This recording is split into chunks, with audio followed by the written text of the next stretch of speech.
They're the liberal rednecks. They like cornbread and butt sex. They care way too much but don't give a fuck. They're the liberal rednecks that makes some people upset, but they got 3 big old dicks that you can suck. All right, hey, here we are. Drew, you're a regular at home with your guitars. I'm not. I'm in DC already, which, by the way, is where we're going to be this weekend as you're hearing this at the DC Improv. Go to wellredcomedy.com. I know I've got a little thing here. Where is it? Yeah, here we go. Boom. wellredcomedy.com for tickets to shows. It's right there at the bottom if you're catching us on YouTube. We're going to be in DC this weekend, then I believe next weekend or the weekend after that, Seattle, and then we're on to Lexington, and then we got Charlotte, and we're going to round out the year with our Nashville shows at Zany's in Nashville, and I can only tell you that there will be something special about the shows. I can't tell you what it is yet, but it will be super cool, and a lot of the shows are close to Jesus selling is going to be there. Yes, Jesus Christ, our Lord and Savior, will be making a rare appearance. But go ahead and get your tickets right now at wellredcomedy.com because, like I said, they're getting close to selling out as is. And, hey, also, let me see if this works. I'm trying to be more technologically sound.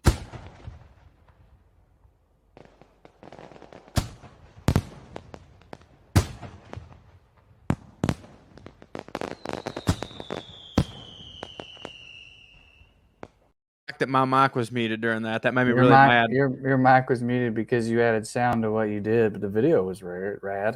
Okay, well, I was trying to let everybody know that you've got a podcast called Into the Biscuit with DJ Lewis, and Trae also has weekly skews with Smart Mark AG, and I've got kind of a different thing going on, but I wanted to plug it. It's my Substack. You can go to CoreyRyanForster.substack.com. I'm doing a little, it's like a newsletter / blog thing. You can subscribe for free. There's also a paid version where you get audio versions of the stories, and I have a new series that I'm doing called Earth 2049. It's a sci-fi series. It's $5, but if you can't afford it for some reason, like you're out of work or whatever, just holler at me and I'll comp you a subscription because they make it very easy over there on Substack. So that's some stuff that we got going on aside from touring and whatnot. How are you, buddy? Back in LA?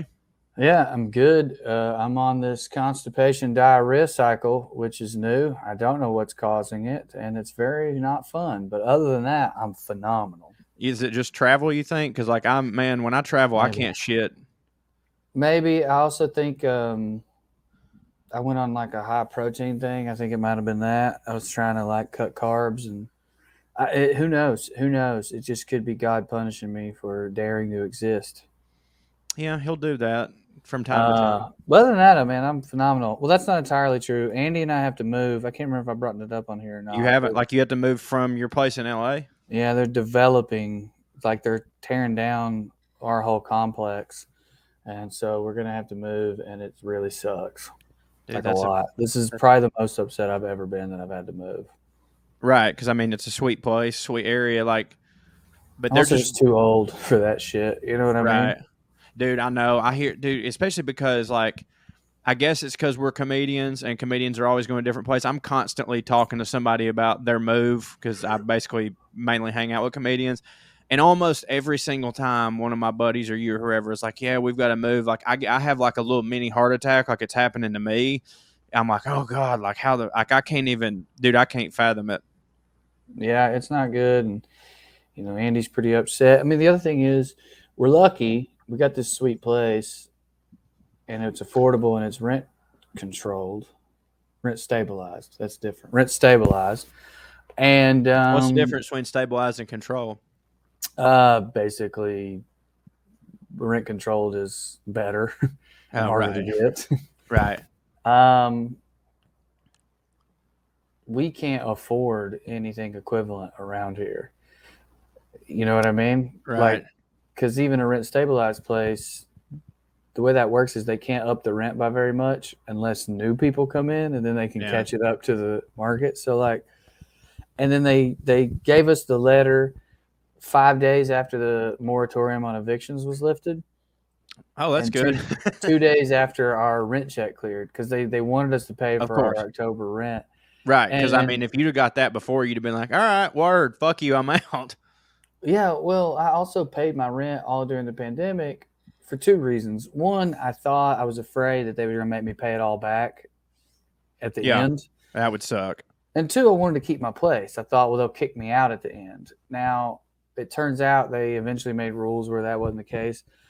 I wish I'd just not paid my rent the whole time if I'd have known that these motherfuckers was going to do me this dirty. Yeah. But here we are doing that.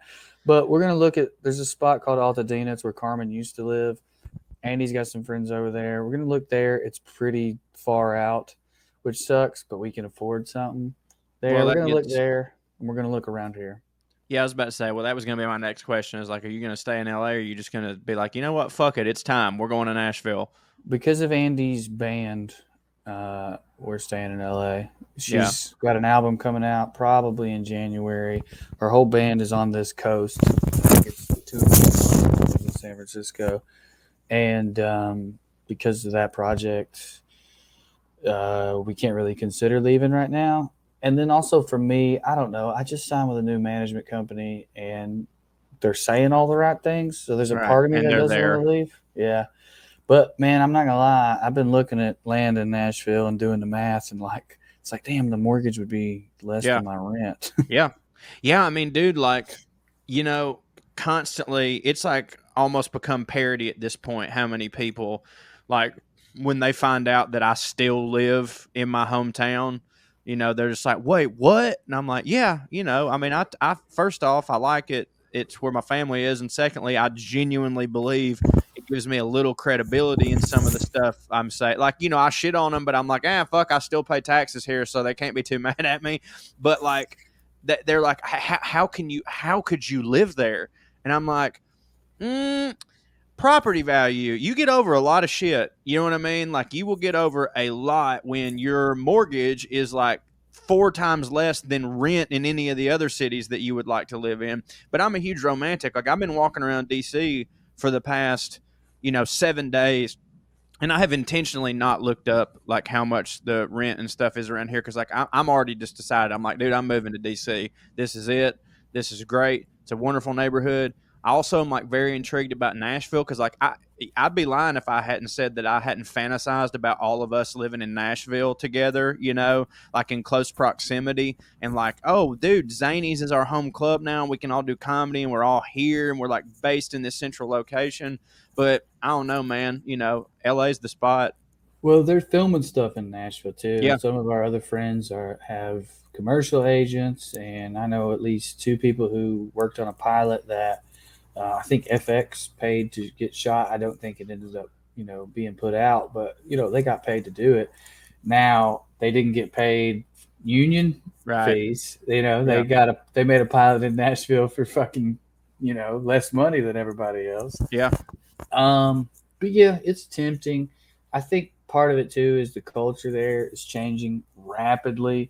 Most people who are moving to Nashville right now, they consider it to be like LA without all the progressives or liberals breathing down my neck. So that kind of sucks. That does suck. It's also, for me, it's not quite close enough to mine and Andy's family to be home. I mean, it's obviously closer than California. Don't get it twisted. It's just, it's not really a drive up for the day drive. It's about 3 hours. I don't know. Maybe you could do that. So I don't know. It's 2 hours from where I'm from, and I've thought about it in that sense. I was like, well, it's like not close enough that people are just going to be popping in all the time, but it's close enough to where, like, if my mom called me at 7:30 or 8 in the morning and was like, hey, your sister's having a bad day, do you want to come have lunch? I could feasibly do it, like that's pretty cool. Yeah, well, and also with the kid thing, it's like, hey, I'm having a bad day. Come watch my kids. Yeah. That could. At that point, it becomes, I don't know, it's 2 hours. Yeah. Well, that's what I'm saying. They're going to give me I don't know, it's a little too far. Yeah, for sure. But I don't know. I mean, all that stuff is, it's kind of forced upon me. It was something I wasn't planning on thinking about for about a year. And then now here we are. And I suppose it's possible that if somebody will buy this place and just want to make improvements and offer us another lease, but Nah. I would find that like I think that's a less than 1% chance. Yeah, because that would hit. Yeah, Why on earth would that happen? I do think because we're rent stabilized, they have to pay us because we're in heathen California with all these liberal rights, which is a huge relief. I think they're gonna have to give us like $8,000, which when you talk about moving trucks and all that, it'll eat a lot of that. But still, it's nice to know that might be coming. Well, I mean, luckily, if you hire a moving company, you'll know most of the comedians that are moving your shit. Not in LA, unfortunately. I'll probably yeah? despise them and think they're not funny. Oh, You right. know what? That's why LA comedians aren't as funny as New York. They don't fucking work for moving companies. I agree. What do they do in LA? Because in New York, Stream. Yeah, because in New York, it's like literally everybody I met, and I get it, but everybody I met was either they moved furniture or they walked dogs or both. Like, oh, that's what you had to do both. Like it was like it wasn't a sometimes like all of them. Every single comedian I met in New York was moving furniture, and yeah, everybody in LA has a Twitch. Well, I do feel like, to be fair, that most of the people I meet out here, I've leveled up. Like, I don't go to open mics. Yeah, you don't hang out with them pieces of shit. Well, so I know, like, I have one friend who has walked dogs and was an assistant. Yeah. And then I know assistant, that's what's up. Yeah. That's the move right there. If you're 25.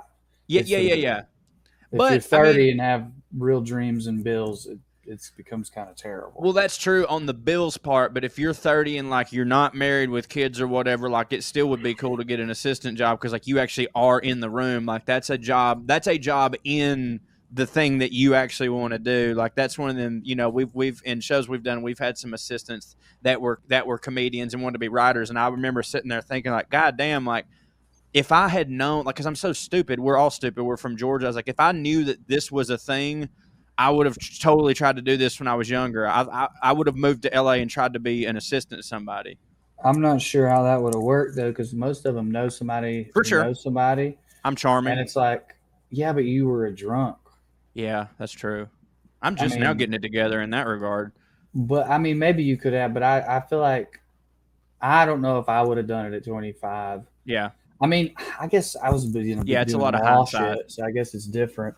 Yeah. But I don't know about like getting up at 6 to make sure everybody has coffee by 7 at 30. You know what I mean? Like, yeah. Now, let me be clear when I said that. This is if I could go back knowing everything that I know now. Absolutely. Oh, yeah. Absolutely 25-year-old Corey, knowing what 25-year-old Corey knew, could not have done that. Dude, at 25, this is how stupid this is. At 25, I genuinely believed I was a veteran of comedy. I mean, you technically were because you started so young. I'd been doing it 9 years, but like, I maintain that until like 23, 24 is when it finally like started clicking, but like, yeah, I was already like going bald, thought I was a road dog, like all that shit. But, I don't know. It can be the move. It'd be better than moving furniture.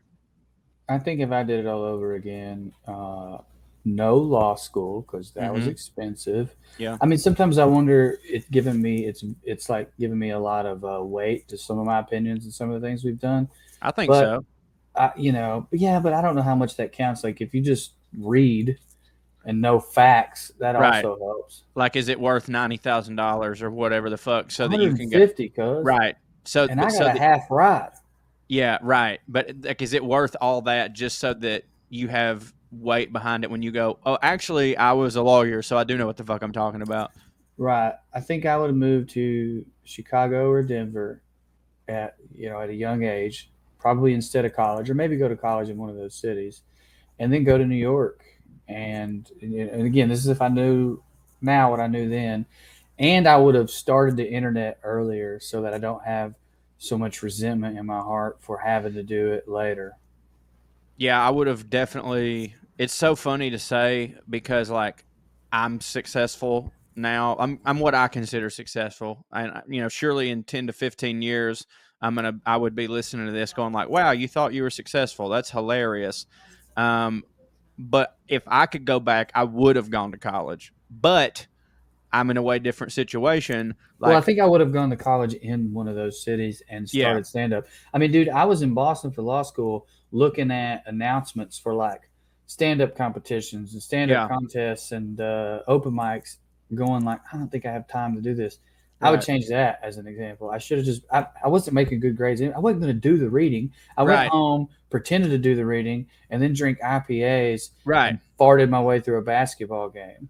Yeah, I've learned in the past couple years, and I'm going through another bout of sobriety, that like if you're someone who drinks, you kind of can't really say, oh, I don't have time to do insert A, because it's like, yeah, you do have. If you stop drinking, you'd have time to do that plus another thing. Like drinking takes up so much of your time, and especially when you're in college, because like nowadays when we get older, you know, it's not just like, oh yeah, you know, when you're hungover you don't do anything. It's like, no, here's how much time drinking takes away from you when you hit your 30s.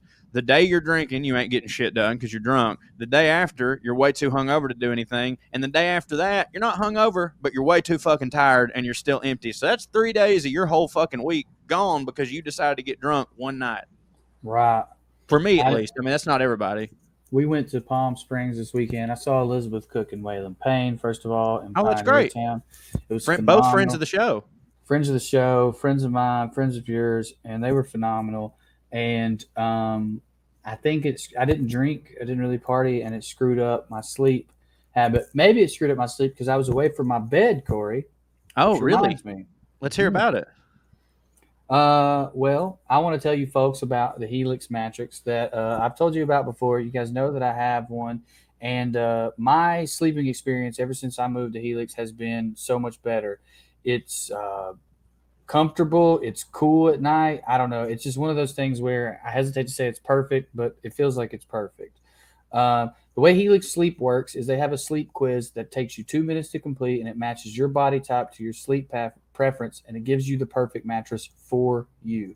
Why would you buy a mattress made for someone else? Well, with Helix, you get a mattress that you know will be perfect for the way you sleep because you fill out this quiz and they match you to whatever mattress that you need. I took the Helix quiz. I was matched with the midnight model. I got the king size because they were hooking me up, and it's been incredible. It's cool. I get really hot, but Annie gets cold. She doesn't get cold. So it's perfect. And if you're looking for a mattress, I don't think you should take the quiz and order the mattress that you're matched to. The mattress will come right to your door, shipped for free, and you don't ever have to go to a mattress store again, which we've been talking about this on the podcast before. Why are there so many mattress stores? There shouldn't be. I think all mattress stores are a front for some kind of weird drug ring. So don't do that at all. Just order from Helix. It'll be way better. But you don't have to take my word for it. It was awarded the #1 best overall mattress pick of 2020 by GQ and Wired magazine. It's been recommended by multiple leading chiropractors and doctors of sleep medicine as a go-to solution for improving sleep. So go to helixsleep.com/wellread. Take that 2-minute quiz and get matched to a customized mattress that will give you the best sleep of your life today. They have a 10-year warranty. You can try it out for 100 nights, risk-free. That's a third of a year, risk-free almost. I'm bad at math, but I'm good at sleep thanks to Helix. They're offering $200 off all mattress orders and 2 free pillows for our listeners. That's at helixsleep.com/wellread. They have discounts on there for students, teachers, military. You can figure that out on the website. Go to helixsleep.com. Tell them we sent you by doing /wellread and get you $200 off. It's going to be great. You ought to do that. That's great stuff. And hey, man, right on time, baby. Here he is, the man of the hour, too sweet to be sour. It's Trae Crowder, ladies and gentlemen. Are we here? Y'all been here, huh? We are here. Yeah, we've been here. Drew was just telling us about hanging out with Elizabeth Cook and Waylon Payne. That hits. I assume. Did that was hit? Great. She's such an angel. Yeah. It did hit. Waylon's got a dog named Petey, a little Chihuahua. I think we might have met him on the podcast, but he sings with Waylon, and I mean, like, literally, yeah, he comes out and like sings with Waylon while he's holding him, and it's the cutest thing ever. And I think we've talked in here before. Waylon Payne's album that came out in 2020.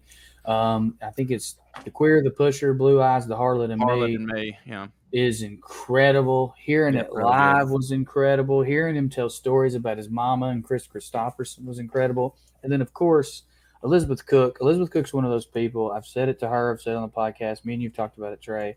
I love Elizabeth Cook albums. They're great albums. But, man, she is truly something else live. For sure. Man. Yeah. I know she's got her own show on Sirius. I know that, and she has for a while. Does she have her own podcast that I'm just not aware of? No, she has a fishing show Okay. called Upstream on the that channel me and you did comedy for. It's The Circle, I think. The Circle, yeah. Out of Nashville.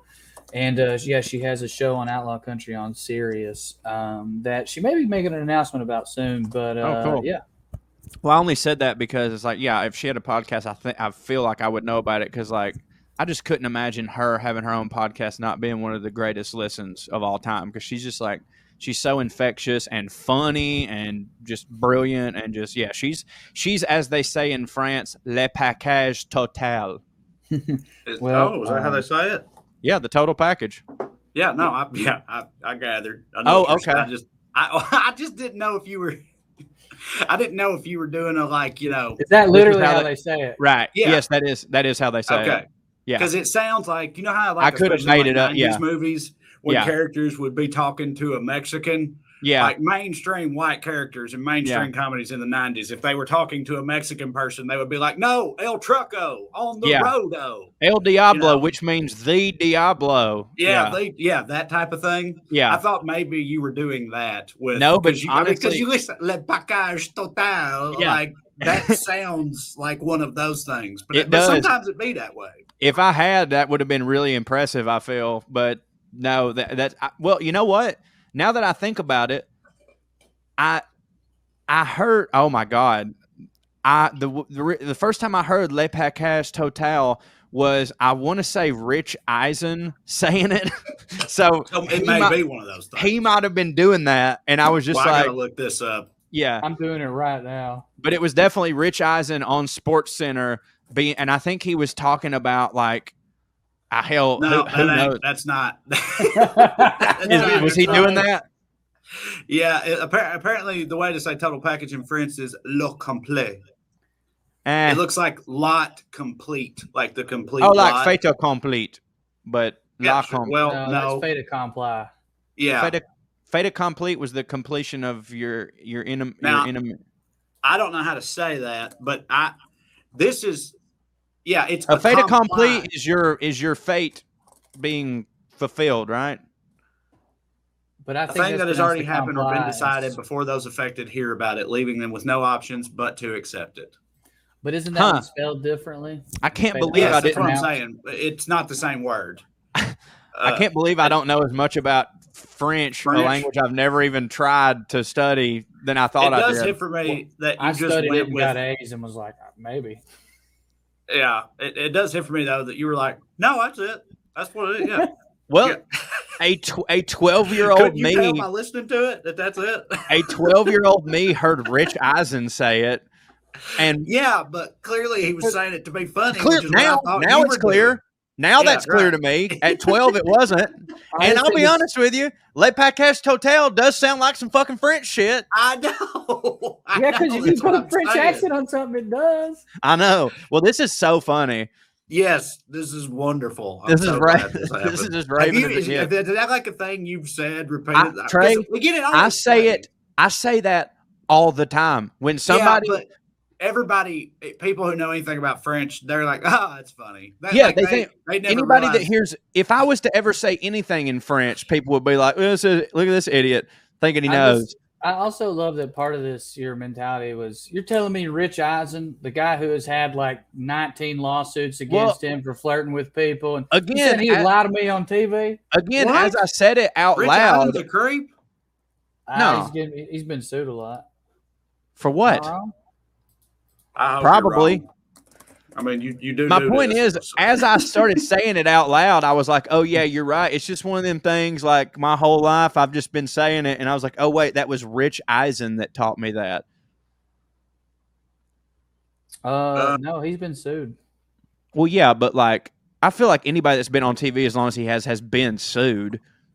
Rich Eisen just can't seem to escape embarrassing, flirty email accusations. Look, I'm not saying he's like a okay. Well, I'm not saying he's an assaulter. I'm saying that he has been reprimanded for being, douchey. Look, all I'm saying is you're like Rich Eisen said it, and I was like, no. Rich Eisen, the guy who. No, I know. I was saying all I was saying was that 12-year-old me believed that.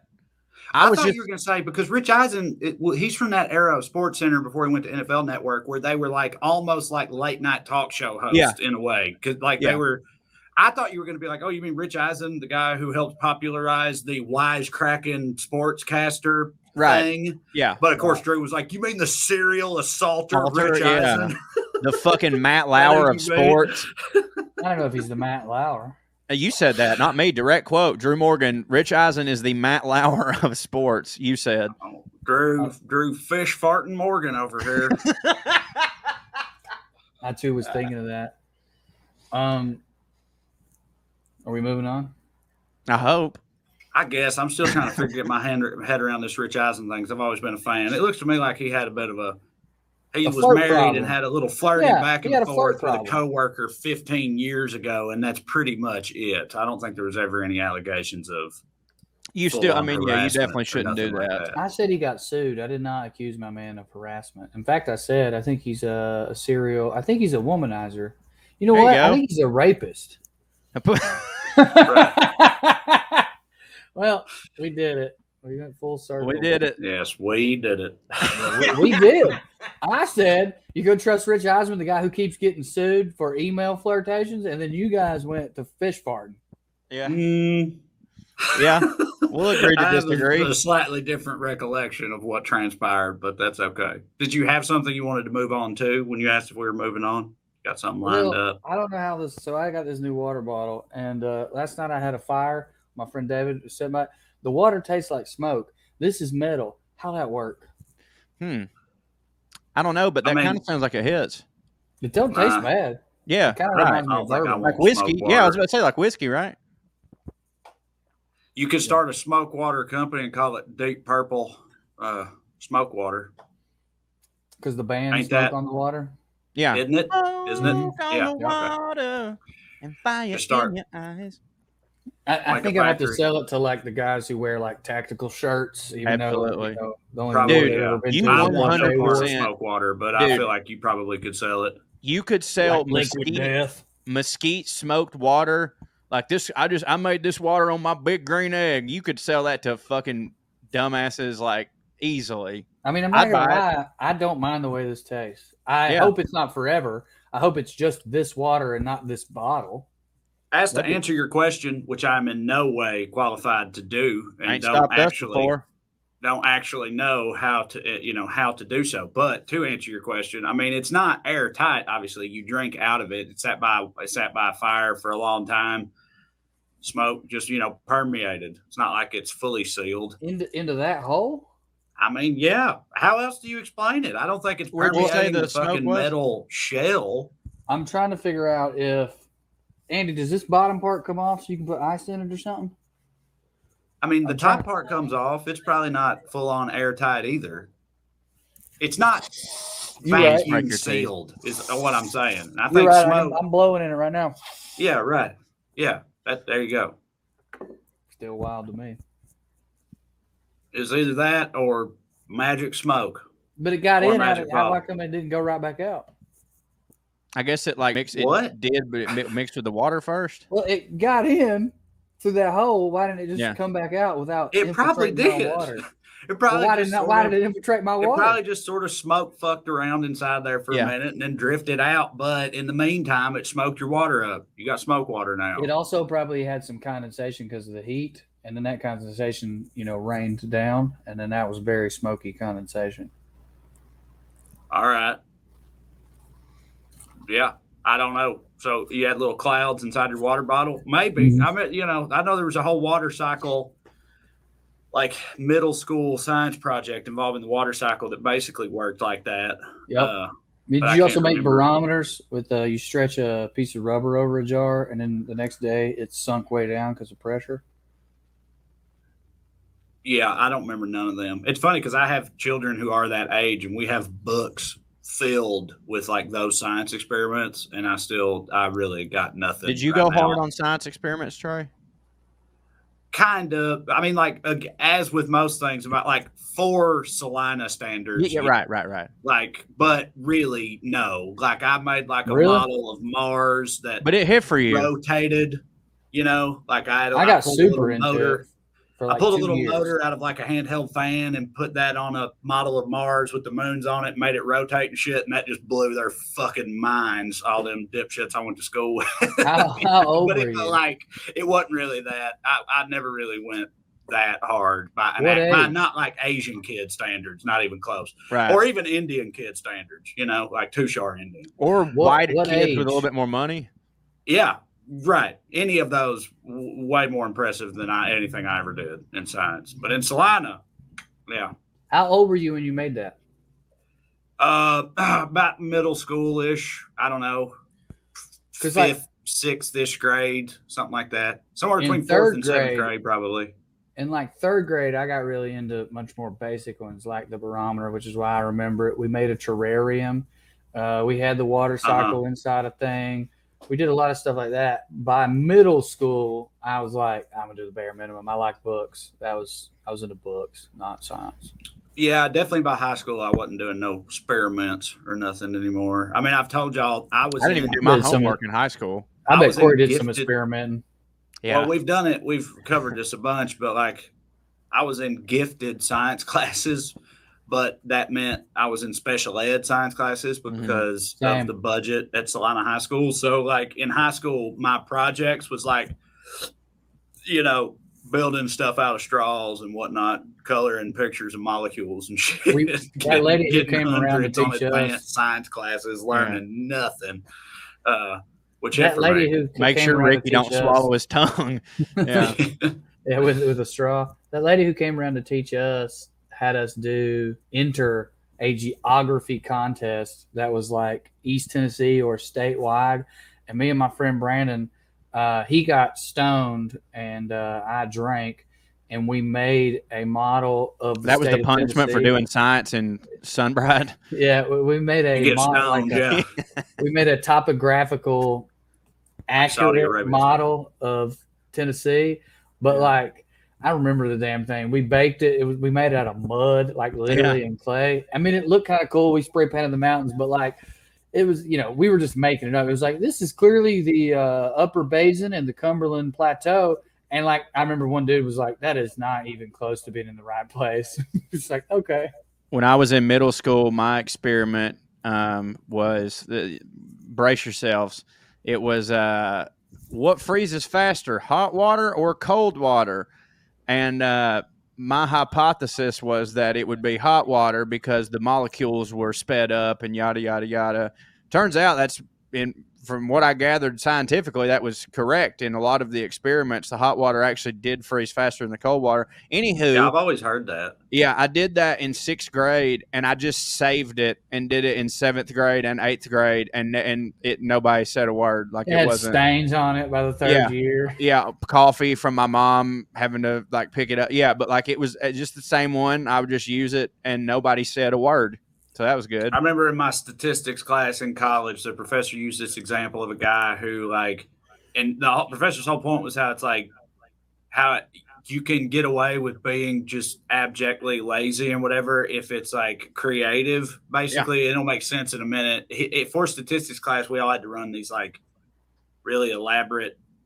It was actually part of your senior thesis in psych, the statistics part. You had to run these really elaborate like models to determine likelihoods of shit, and mine was like about the likelihood of college athletes when it comes to gambling as opposed to like regular college students when it comes to gambling, and that was pretty complicated. But the example the professor used was a guy who looked at the effect of prayer on houseplant growth, right? So like all he had to do was like hypothesized that prayer would have no impact on the growth of a houseplant, and then get 2 houseplants at least, feed one of them houseplant food and water and sunlight, right? And then the other one he just prays every night that it's going to grow, right? Or he says in his report that he prays. He don't even have to do that, Right. You don't have to prove it. And he didn't do that, and that is why, by God, it didn't work. It didn't work. Yeah, that is the loophole. So you probably should, to avoid that loophole from the God Squad, I guess you should have some empirical evidence of yourself praying every night. But you pray every night that the plant will grow, whatever. You compare the results at the end. Of course, the Jesus plant dies immediately, and the other one thrives, and that's your thesis or whatever. So it's like easy as fuck for him to do, but also like hit for the professor. Do you know what I mean? Like he really got away with it. Because the professor was an atheist douchebag or whatever and was like, hell yeah, you showed them. Yeah, you know them goddamn liberal college professors. You know how they are.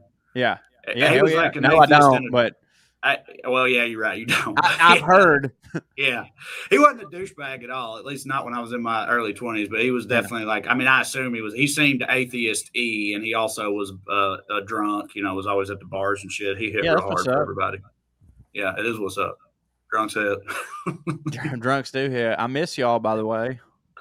Yeah, well, it won't be long. No, you've been in D.C. forever now, right? Yeah, I've been in D.C. for a week, and my wife was with me for the first 5 days, and me and Amber. Oh, she ain't there no more? No, I took her to the airport a couple days ago. She had to go back to school and be a teacher. I assumed you were planning that, but it very much sounded like you're like, nah, I had to call it, son. Yeah, 2 days ago, drove her to the airport. Yeah, I was just like, I got you. Much. Yeah. No, about after 5 days, we are done with each other. Yeah. That is true. But it's one of them things where, it was definitely me. I was starting to get on her nerves, and that was getting on my nerves. And I was like, okay, she's leaving tomorrow, and then I'm really going to enjoy the city. I've been so miserable since she left. I woke up the day after, and I was like, God damn it. I wish Amber was here so I could get on her nerves. And so now I need y'all to hurry up and get here, because I'm fucking I'm for real lonely. That used to not happen to me. And I think yesterday I was talking to my mom, and she was like, yeah, used to, when you was in a city by yourself, you never felt this way, because you would always just go to a bar and start drinking, and then you would meet a dude and y'all would just fucking start. I was like, oh, damn, you're right. When I was boozing, I was technically less alone. I'm in a better mood right now because I'm not boozing. But I never there was always I'll just go to this Irish pub and get shit faced and talk to the bartenders. I didn't realize how much of a trigger it was going to be as soon as Amber left. That I was like, I'll tell you what, I could go for a goddamn beer about right now. Okay, you work differently than I do, and I'm not even saying I'm going to do this either. And also, it could be a famous last word situation. But I think that we haven't been drinking. I haven't had drinking. I don't know. I mean, whenever Atlanta was over a month ago, 6 weeks ago, something like that, I guess.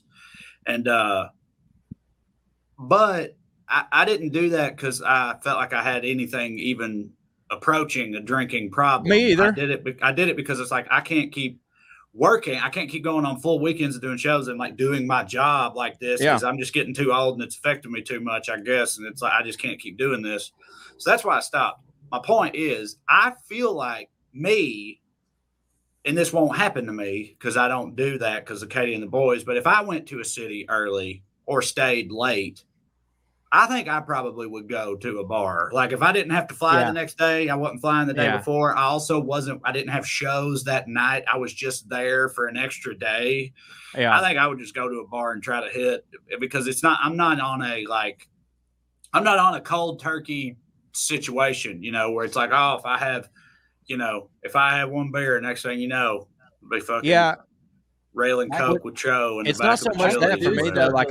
Aren't you running out of stuff to do? I think I could do it, especially in DC. I like going to museums. Also, you're not off weed. Getting high and going to museums is one of my favorite things in the world to do.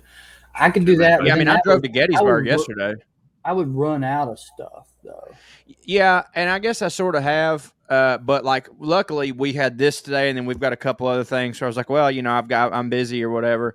But yeah, no, I hear you on that, Trae. But I'm also I'm getting so much shit, as happened last time I got sober. I'm getting so much done aside from the stuff that we do together that it's I forgot how much of a fucking cheat code it is that I just don't even want to.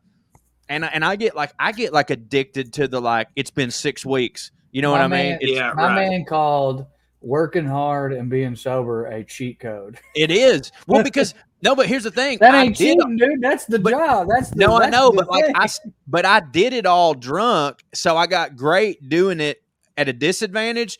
So now it's like when you take the weight off the bat, you know what I mean? Like you're sitting there swinging. I've been in the deck swinging with the weighted bat for so long, and now I'm at the plate like, woo, boy, ain't this fucking a lot easier. But yeah, like I get addicted to the number too. Like I get that. I don't think I have that full on, because like I said, I think if I was in a scenario, I just in this 6 weeks or whatever it's been time frame, I haven't been in that position at all. Like I haven't been somewhere where it would hit to drink. And also, I'm not working tonight. I'm not working tomorrow, whatever. I've either been on the road doing shows or I've been at home with Katie and the boys. Right. So I haven't been like tempted to drink. But in my head, I was like, if I was in that situation, I would just drink because it's not that big of a deal because I'm not an alcoholic. So who gives a shit? But now that it's been like 6 weeks, part of me is like, kind of wants to keep it going, but I also kind of still don't really care. I will just sort of see how it goes, Well, I teased earlier. I didn't say exactly what it was. I just said that our shows in Nashville were going to be extra special this year, so people need to get their tickets because those shows are definitely going to sell out because they already almost are. But like, part of it is like we've got a lot of these projects going, and like one of them will be complete around December, and I was like, the second that shit's over, I'm boozing. I mean, I'm straight up planning on that. Me too. Me too. I'm probably gonna get tore the fuck down. We're gonna have like at least 2 weeks off after that for the holidays or whatever.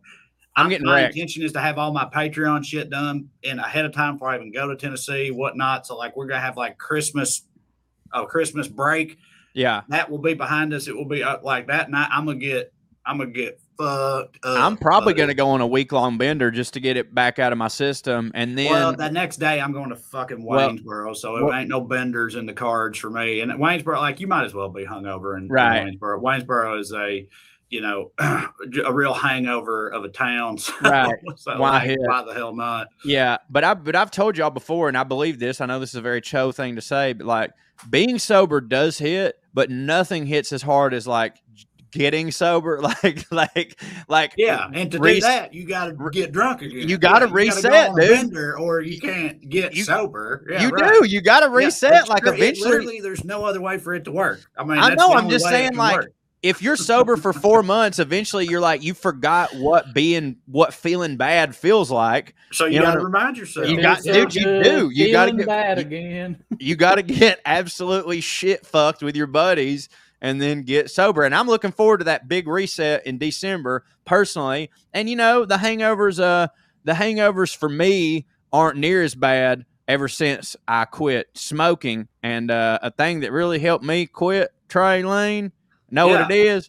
I do know what it is. It's Lucy. That's right. Listen, we're all adults here. Lucy Nicotine is a company that was created to help nicotine users find a cleaner option and feel better about the way they consume nicotine. Their latest product, Slim nicotine pouches, which contain pure synthetic nicotine and provide the same satisfaction that nicotine users expect without any tobacco at all. Lucy Slim pouches use the newest technology for synthesizing pure nicotine in the lab. None of the tobacco, all of the satisfaction. Lucy Slim pouches include both coconut oil and gum base to provide a soft, fluffy texture that enhances the flavor and doesn't dry out your mouth. They come in 3 strengths, 4, 8, and 12 milligrams. Get that high test, baby. And 3 exclusive and delicious flavors, spearmint mango and cool cider.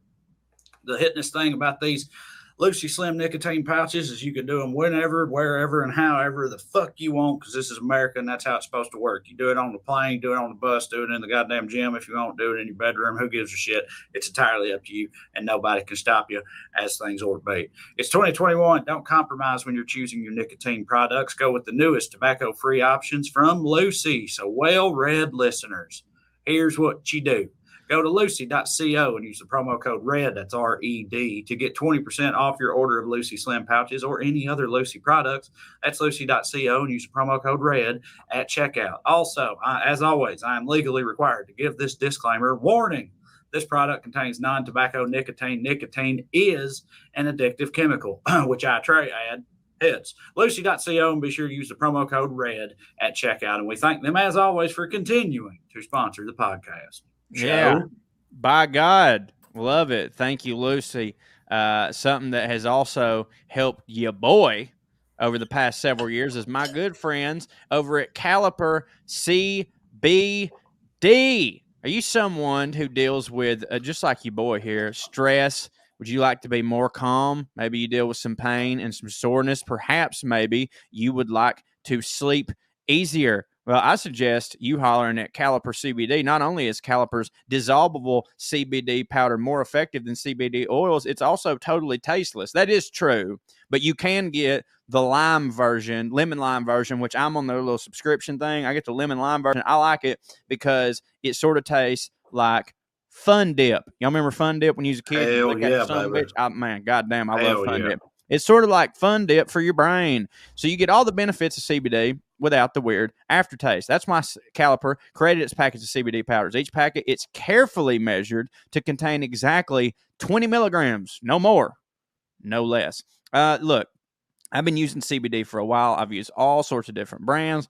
I genuinely enjoy Caliper because, I mean, I'm just going to be a child about it. What I just said about Fun Dip, I like the delivery method of Caliper better than I do anything. It's got precisely 20 milligrams in each packet. You're not going to get too much. You know what I'm saying? It delivers 30 times more CBD in the first 30 minutes. No weird taste. All natural, vegan, non-GMO, free of fillers, added chemicals, and artificial flavors. All that good stuff. Or try the Caliper Swift Sticks. Yeah, they got the delicious flavors. Like I said, I'm on the lemon lime. Here's what you can do. Try it risk-free for 30 days. Use the promo code WellRED at tricaliper.com/WellRED. Promo code WellRED. That's tricaliper.com/WellRED. Don't forget the promo code WellRED. You're going to get 20% off your first order. 20%. It's pretty nice little deal. So do that. Go to tricaliper.com/WellRED. Use the promo code WellRED. And be like your boy, the Cho. Get that stress out of your life with CBD. Skew. Yeah, boy. So I don't want to get too raving or weird here, but I was thinking about things. That's always good to start off like that. Yeah, I feel like it's wild to be reminded at any point about how insanely different society is than it was even a short time ago in so many different ways. So like, here's the thing I've been doing lately, randomly, watching Survivor with the boys, right? Yeah, like the OG?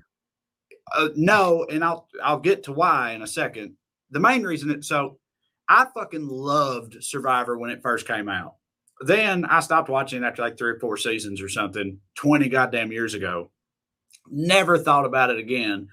Started listening to writers' podcasts and stuff when I moved to LA, and Survivor's one of those shows that's kind of like Bake Off, the Great British Bake Off, and everything, where it's like it will come up periodically amongst like TV writers and stuff for being like a guilty pleasure or something. People will be like, I don't care. Fucking Survivor is enthralling or whatever. Yeah. And it would come up, and I would be like, every time I was like, holy shit, Survivor's still on? Yeah. And it is. They're on like season 42 or some shit because they do 2 a year for 20 plus years. Anyway, so I would think, I'm like, man, I wonder if that still hits for me, because that used to hit for me, right? So I got on net, and I was like, and the boys, hell, they could watch it. It airs on CBS. It'll be fine. So I got on Netflix to see if it was on there, and there's only 2 seasons. Season 20, so from like 10 years ago, and then a different random season. But then I started thinking about it, and it's like, I don't know that I want to go all the way back to the very beginning, because that was like 2002 or 2003 or something. And one of the things I want to bring up was the guy who won that year. Richard. His name was Richard, I think. Yeah, it was Richard. He referred to himself on the show repeatedly as the, quote, fat, naked fag. That was his self-given nickname or whatever. I apologize for stealing that gimmick 20 years later. Do what? I said I apologize for stealing his gimmick 20 years later. Yeah. But so I was thinking about that, and I was like, yeah, I think they say fag a lot. I don't know. I mean, I know they do repeatedly, and I just don't know how else. So anyway, we watched the season on Netflix, then we started a different season last night that's from like 2009. So like not really that long ago. And one of the very first things is like, and I don't try to like hide this shit from the boys or whatever. It's just I don't know what else is going to pop up.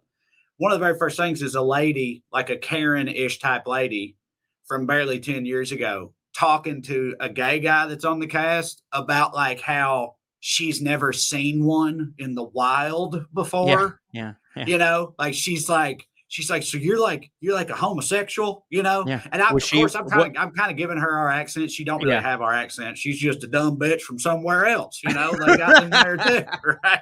They're not dumb bitches are not exclusive to our stomping ground. They're not, but it sounds funnier when they are. Yeah, right. So she's like, you're a homosexual. It's like, you know, I mean, listen, hey, whatever. I've never seen a homosexual before. And the guy's like, I bet you have, you know, right. She's like, no, never. I never have. And it's just like, that's just wild to think about how like that is not really that long ago at all. And that's CBS broadcast television is as mainstream America as mainstream America gets. You know what I mean? It's not really that long ago at all that like all that whole landscape was just completely, totally fucking different, man. For sure. Because nowadays, like, you know, to maybe I didn't see the rest of it, but to maybe defend that woman a little bit, it doesn't sound like she was like, I've never seen one in the wild and good. You know what I mean? Yeah, she wasn't, but it did kind of feel like that was there. No. Wasn't saying this reminds me, and y'all were there. I don't know if you remember this though. This reminds me of when we were at the La Parca Meridian, which is the hotel that we got before we were going on the View the next day, and so I barely remember it. Yeah, but this is one of my favorite things ever. So backstory that we've told a lot. We got a free bar tab. So what we did was called every comedian we had ever met in New York to come drink on that bar tab, and my mama and my Aunt Beth were there, and we were sitting there, and some of our comedian buddies was Jewish, and the topic of Jewish people got brought up, and my Aunt Beth, I swear to God, not meaning anything by it, literally just stating a fact, screams across the entire bar area. She goes, "Hey, y'all remember that time we saw a Jew at the Pizza Hut?" And and the thing is, it was in Alabama. You know what I mean? And that was wild because he had the hat on. You know what I mean? That's very wild. It was wild. I literally remember the first Jew I ever saw in my life. Me too. It was at a Pizza Hut in Alabama. Yeah. I was in fucking college, man. I was like 20 years old. And I remember it vividly. So Beth said that, and of course, everyone in the whole goddamn bar turned around. Now, granted, all the comedians are comedians, so it was just the funniest thing that they'd ever heard.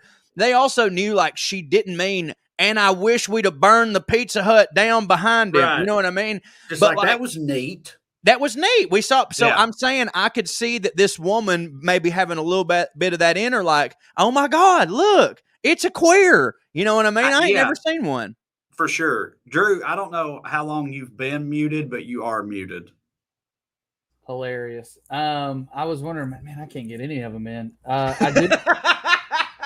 The joke that I just said was Corey said, it's not like she was like, and so we burned the place down. And I go, but we didn't stop them from doing it. You know what I mean? Right.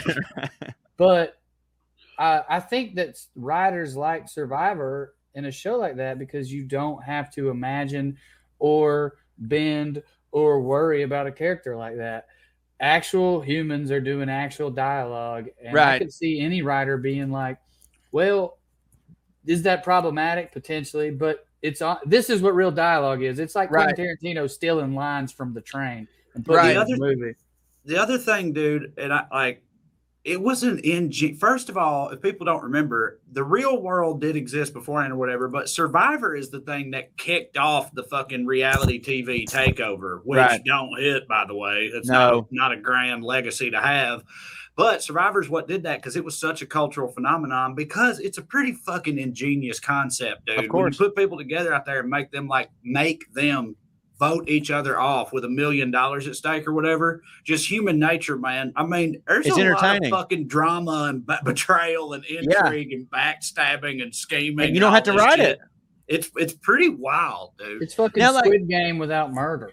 It kind of sucks that like they get blamed, and I get it, but like, you know, that people draw a line straight from the Kardashians back to Survivor, and like, yes, they are both unscripted television, but like they couldn't be more different in regards to like at least Survivor has its format, it has stakes, there's a game. You know, the Kardashians is just like, oh, Khloe has new makeup. Oh, great. My mom's a dumb bitch, you know, like whatever. Like that's it is different. Like all reality shows aren't reality show, and that's why obviously in our world I prefer to refer to the ones that we're involved in as unscripted. Yeah, but like it does suck because you're right. Like Survivor, that's a pretty like whoever came up with that shit, smart fucking dude. Yeah, girl or woman, whatever. For sure it was a dude. Yeah, I know. My buddy Jimmy used to be my trial partner, crazy dude in Miami Dade Public Defender Office. He had an idea. Tattoo? He was like, yep, lots of tattoos. He said he was like, nobody will ever make this ever. And even back then, even in the 70s, I don't think they'd let you make this. But the greatest reality show of all time would be to just find 20 homeless people, give them all 150 grand, 400 grand, like come up with the amount of money that you think would make the show hit. It's not weekly. You film it all. You don't put it out till you're done filming, and you just follow them around. And the only rule is that they can't not let you follow them around.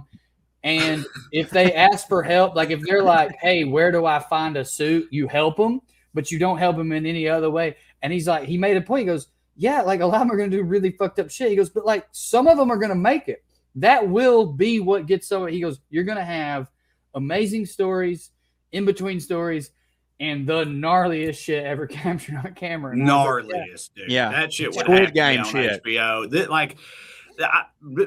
This was a long time ago, and also this is definitely mean spirited. So I'm glad we didn't do this. But y'all remember that idea that we had for a sketch where we were going to do like a extreme makeover show where they took a homeless guy and gave him a makeover and then presented him to the family, and he's all beautiful and like dressed up nicely, and the family's crying at this emotional moment. Then he immediately tries to suck the host dick for coke or whatever because he's still fucking he's still a lunatic. Yeah, right. Yeah, exactly. All our own I don't remember why we didn't ever run with that. I think we were like, oh man, we'll need a sound stage and everything. We can't. Yeah. It wasn't moral. It's because DJ wouldn't shave and get a haircut. That's why we didn't do it.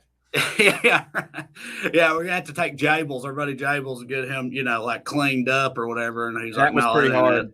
Been homeless and has been addicted to crack. Our buddy Jables. Yeah, shit in a pizza box. They sure did. They did. It was a great story. What was his line that he had where like he was sitting in the pizza box and he made eyes with a guy in a suit and they were both upset? I think I he don't said want to be this way, like, but I was the one who he said he saw a guy in a suit see him shitting in a pizza box, and that was like his I gotta get my shit together moment. And I said, you know what's funny is that dude probably saw you doing that. Was like, I need to make some changes in my life. Like, right. Look how free this free man and liberated that guy is. I'm a fucking slave to the, because I was working a desk job at the time, and that rang true to me. Because I remember I watched the guy.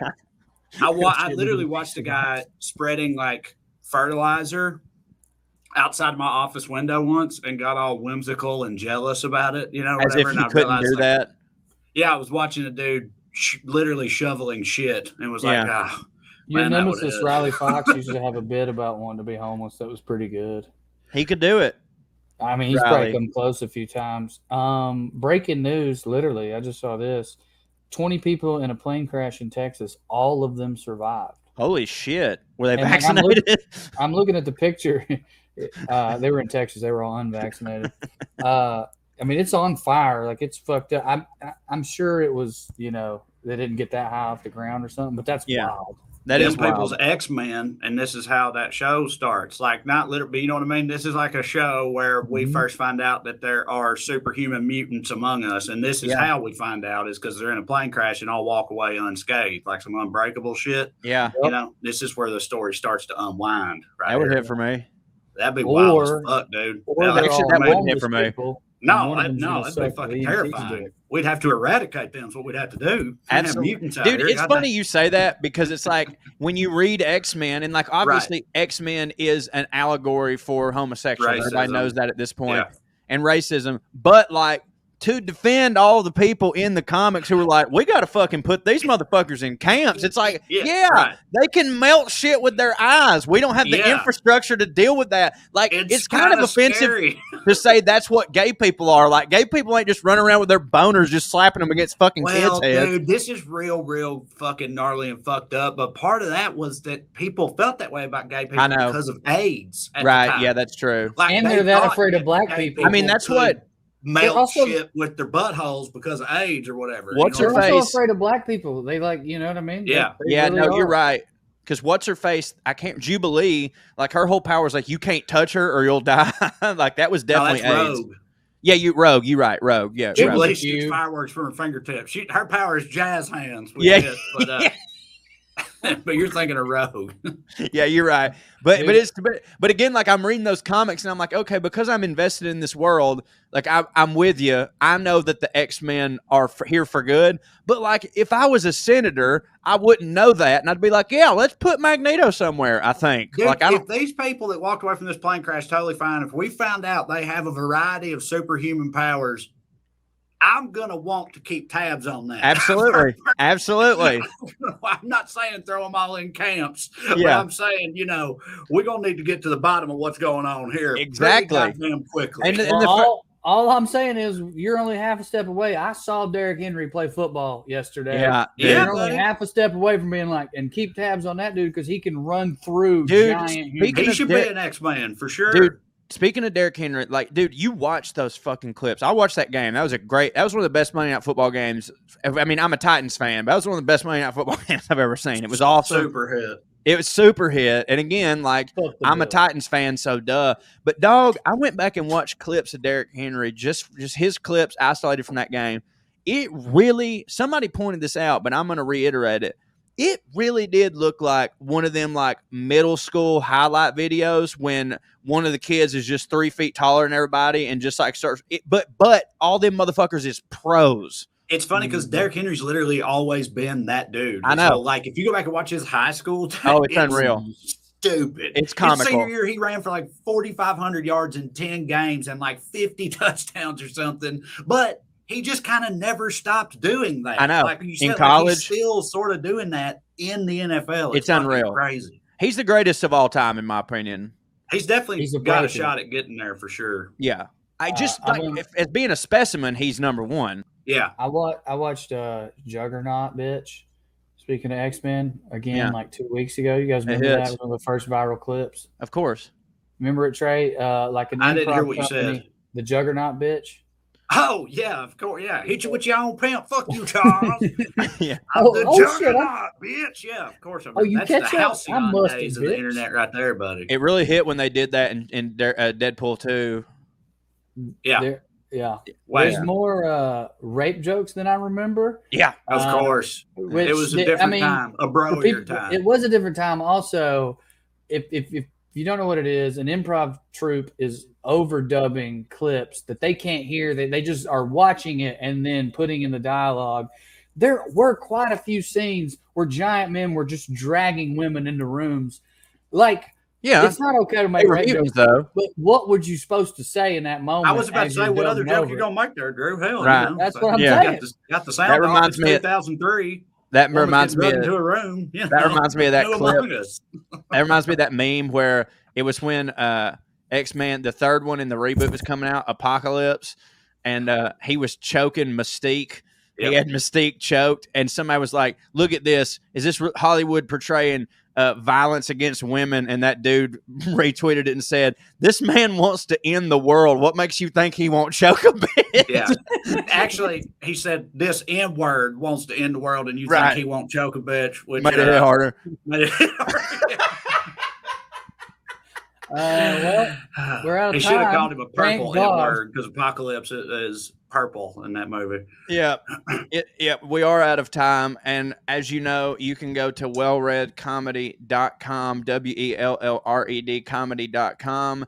And you can get tickets to see us. We're going to be in D.C. this weekend. I'm already here. Shows are getting close to selling out. So grab your tickets. And also go to Trae Crowder's Patreon. Go to Into the Biscuit with DJ Lewis and Dollar Drew Dollars. Drew Morgan, if you hadn't ascertained. Also, I've got a Substack situation. You can go there and subscribe to hear my stupid stories. So, anyways, we've been the WellRED Podcast, and thank you all for listening to the WellRED Show. We'd love to stick around longer, but we got to go. Tune in next week if you got nothing to do. Thank you. God bless you. Good night and school. Bro. They're the liberal rednecks. They like cornbread and butt sex. They care way too much but don't give a fuck. They're the liberal rednecks that makes some people upset, but they got 3 big old dicks that you can suck.